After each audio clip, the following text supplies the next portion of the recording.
मौत, गरीबी और बेइज्जती। अगर ये तीन चीजें एक साथ आपकी जिंदगी में आ जाएं, तो आप क्या करेंगे?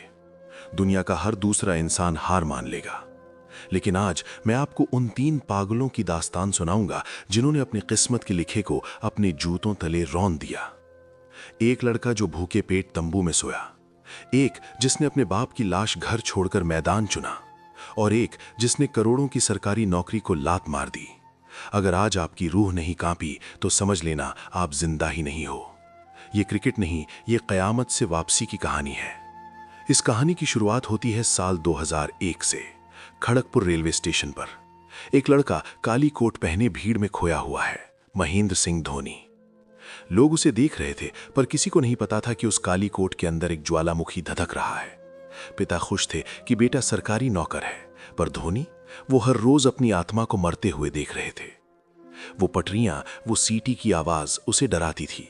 उसे लगता था कि वो एक पिंजरे में बंद है। फिर एक रात आई जब धोनी ने अपनी जिंदगी का सबसे बड़ा जुआ खेला। बिना किसी को बताए अपनी नौकरी छोड़ दी। सोचिए, एक मिडिल क्लास लड़का जिसके पास कल खाने के पैसे नहीं होंगे, वो अपनी इकलौती कमाई छोड़ देता है। समाज ने कहा पागल है, दोस्तों ने कहा बर्बाद हो जाएगा। लेकिन धोनी ने सिखाया कि जब तक आप डूबने का रिस्क नहीं लेंगे, तब तक समंदर पार नहीं कर पाएंगे। आज जब वो वर्ल्ड कप का छक्का मारते हैं, तो वो सिर्फ बॉल नहीं थी, वो उन करोड़ों तानों का जवाब था जो उस स्टेशन पर उन्हें मिले थे। अभी दुनिया धोनी के इस करिश्मे को देख ही रही थी कि दिल्ली के एक मैदान पर एक और रूह कंपा देने वाला मंजर सामने आया। तारीख थी 18 दिसंबर 2006। दिल्ली की कड़कड़ाती ठंड। 18 साल के एक बच्चे के सामने उसके पिता की लाश पड़ी थी। वही पिता जिसने उसे बल्ला पकड़ना सिखाया था। घर में मातम था, चीखें थीं, लेकिन विराट, वो पत्थर की मूरत बना बैठा था। उसी वक्त दिल्ली की टीम हार रही थी।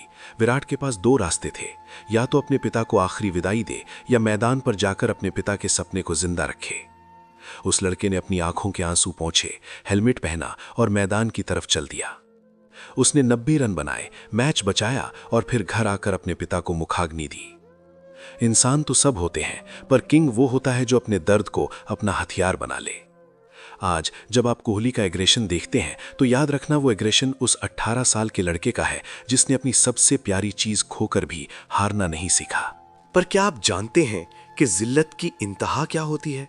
क्या आपने कभी वो दर्द झेली है जब आप दिन में जिन लड़कों के साथ मैच खेलें, शाम को उन्हीं को पानी पूरी खिलानी पड़े?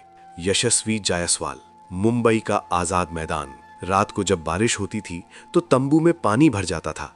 यशस्वी उस पानी के बीच खड़े होकर रातें गुजारते थे, क्योंकि लेटने की जगह नहीं थी। भूख इतनी थी कि कई बार वो ग्राउंड्समैन के साथ सिर्फ रोटियां मांगकर खाते थे। सोचिए, एक बच्चा जो अपना घर बार छोड़कर आया है, वो सड़क पर सो रहा है।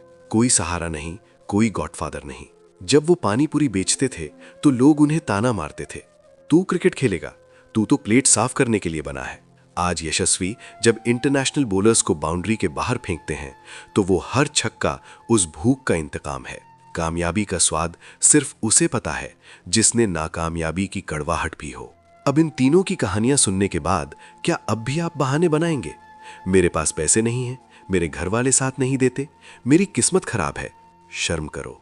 इन तीन लड़कों के पास तो खोने के लिए अपनी जान के अलावा कुछ नहीं था। अगर आप आज इस वीडियो को देखने के बाद भी बिस्तर से नहीं उठे, तो अपनी जिंदगी को कूड़ेदान में डाल दीजिए। और अगर आपके अंदर भी वही पागलपन है, तो कमेंट में अपना लक्ष्य लिखिए और इस चैनल को सब्सक्राइब कीजिए, क्योंकि हम यहाँ भीड़ नहीं, विजेता तैयार करते हैं। अब आपकी बारी है। इतिहास लिखोगे या इतिहास पढ़ोगे?